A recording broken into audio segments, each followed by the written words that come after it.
ప్రభుత్వం మీద ఒత్తిడి తీసుకొచ్చేటువంటి దిశగా రేపు రాష్ట్ర వ్యాప్తంగా 9వ తారీఖున రాష్ట్రంలో ఉన్నటువంటి అన్ని ఆర్డీఓ కేంద్రాల్లో కూడా పెద్ద ఎత్తున కార్యక్రమాలు నిర్వహించి రైతుల పక్షాన వైఎస్ఆర్ కాంగ్రెస్ పార్టీ ప్రభుత్వాన్ని నిలదీస్తూ ఒక కార్యక్రమాన్ని రాష్ట్ర అధ్యక్షుడు జగన్మోహన్ రెడ్డి గారు పిలుపునివ్వడం జరిగింది. అందులో భాగంగా మన అనకాపల్లి జిల్లాకు సంబంధించి 2 ప్రధానమైనటువంటి కేంద్రాలైనటువంటి ఇటు అనకాపల్లి అటు నర్సీపట్నం 2 ఆర్డీఓ కేంద్రాల వద్ద కూడా ఈ ప్రొసెషన్స్ని నిర్వహించి రైతులు పడుతున్నటువంటి ఇబ్బందులన్నింటినీ కూడా ప్రభుత్వం మీద ఒత్తిడి తీసుకొచ్చేటువంటి దిశగా ఈ కార్యక్రమాలు చేయాలని చెప్పి పార్టీ నిర్ణయం తీసుకున్నాం. నర్సీపట్నం ఆర్డీఓ కేంద్రంలో అక్కడ స్థానిక పార్టీ సమన్వయకర్త అయినటువంటి గణేష్ గారు నేతృత్వంలో అక్కడ కార్యక్రమం జరుగుతుంది. మేజర్ హెడ్ క్వార్టర్ అయినటువంటి అనకాపల్లి, జిల్లా హెడ్ క్వార్టర్ అయినటువంటి అనకాపల్లి, అలాగే ఆర్డీఓ హెడ్ క్వార్టర్ అయినటువంటి అనకాపల్లి కేంద్రంగా స్థానికంగా ఉన్నటువంటి మా పార్టీ సమన్వయకర్త భరత్ గారు, జిల్లా అధ్యక్షుడిగా నేను, ఈ పరిధిలో వచ్చినటువంటి అందరు సమన్వయకర్తలు జోగుల్ గారు కానీ, ధర్మశ్రీ గారు కానీ, అదీప్ రాజ్ గారు కానీ, లేకపోతే ముత్యాల నాయుడు గారు కానీ అందరం కూడా జిల్లా హెడ్ క్వార్టర్ వేదికగా అనకాపల్లి జిల్లా పార్టీ కార్యాలయం నుంచి ఆర్డీఓ కార్యాలయం వరకు ప్రశ్నని తీసి రైతుల సమస్యలన్నింటినీ కూడా ప్రభుత్వం దృష్టికి తీసుకొచ్చేటువంటి కార్యక్రమాన్ని కూడా రేపు మంగళవారం 9వ తారీఖున చేయబోతా ఉన్నాం. ఆ విషయాన్ని మీ ద్వారా ప్రజలకి, ముఖ్యంగా ఈ ప్రాంతంలో ఉన్నటువంటి రైతాంగానికి తెలియజేసేటువంటి కార్యక్రమాన్ని మీ ద్వారా చేయడానికి ఈరోజు మిమ్మల్ని అందరినీ కూడా ఆహ్వానించడం జరిగింది. సహజంగా రైతులకి ఏ రకమైనటువంటి సహకారం అందించాలి, ప్రభుత్వానికి అసలు ఈరోజు గురు పూజోత్సవం, శాస్త్రం రాకముందు అంటే సైన్స్ కన్నా ముందు వ్యవసాయం అనేటువంటిది ఒక విద్య అని చెప్పి ప్రపంచానికి చాటి చెప్పింది రైతు.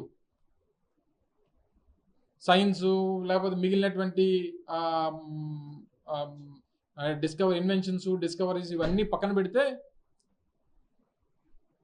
అసలు మన వ్యవసాయం మనం చేసుకొని మన కడుపు నింపుకోవచ్చు అనేటువంటి దానికి ఒక గురువుగా ప్రపంచానికి చాటి చెప్పినటువంటి వ్యక్తి రైతు. అటువంటి రైతు ఈరోజు కష్టాల్లో ఉంటే దాన్ని కూడా రాజకీయం చేసేటువంటి పరిస్థితుల్లో ఈరోజు ఈ ప్రభుత్వం ఉంది. ముఖ్యంగా గత 5 సంవత్సరాలు 2019-24 మధ్యలో ఎప్పుడన్నా మీరు ఒకసారి గుర్తు చేసుకోండి, చాలామంది పత్రికా సోదరులు, మీడియా సోదరులు అందరూ కూడా ఉన్నారు. జగన్మోహన్ రెడ్డి గారు ముఖ్యమంత్రిగా ఉన్న కాలంలో ఏ రోజన్నా విత్తనాల కోసం కానీ, ఎరువుల కోసం కానీ, సొసైటీల దగ్గర కానీ, రైతు భరోసా కేంద్రాల దగ్గర కానీ, సచివాలయాల దగ్గర కానీ ఏ రోజన్నా ఒక్క మనిషి అన్నా నిలబడి మాకు ఇది అందట్లేదు అని చెప్పినటువంటి ఒక్క ఘటన చూపించమనండి. అది ఆ రోజు మా ప్రభుత్వం, మా నాయకుడు జగన్మోహన్ రెడ్డి గారి తాలూకా చిత్తశుద్ధి, అది రాజశేఖర రెడ్డి గారి తాలూకా ఆలోచన విధానం నుంచి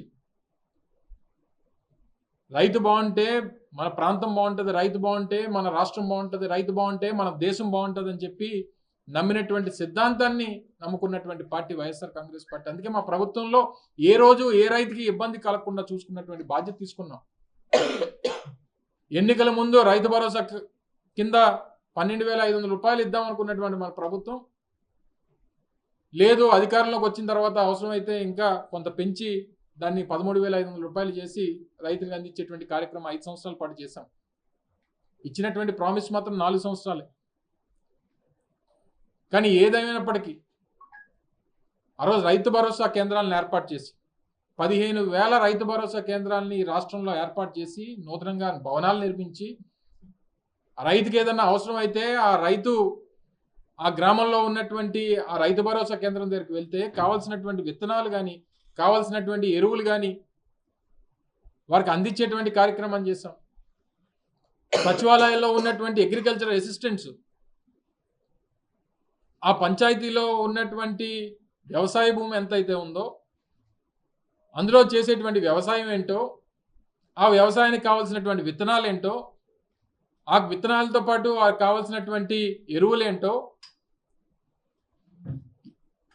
పండించినటువంటి పంటని ఏ రకంగా వారికి లాభసాటిగా చేయాలనేటువంటి దాన్ని చేసినటువంటి కార్యక్రమాల వరకు ఆ అగ్రికల్చర్ అసిస్టెంట్, ఆ రైతు భరోసా కేంద్రం ద్వారా చేయించాం.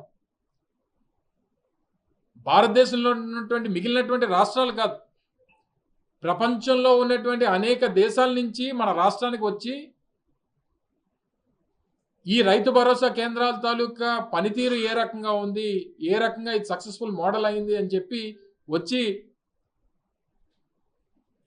మన రాష్ట్రంలో అనేక ప్రాంతాలు పర్యటించి ఈ మోడల్ బాగుంది, మా దేశాల్లో కూడా మేము ఇంప్లిమెంట్ చేసుకుంటాం అనేటువంటి విధంగా ప్రపంచ దేశాల్లో ఉన్నటువంటి అనేక దేశాలకి ఆదర్శంగా నిలిచింది ఆ రోజు మన ప్రభుత్వం. అది జగన్మోహన్ రెడ్డి గారి తాలూకా ముందు చూపు, ఆ రైతుల పట్ల ఉన్నటువంటి, మాకు రైతుల పట్ల ఉన్నటువంటి ప్రేమ అభిమానాలు.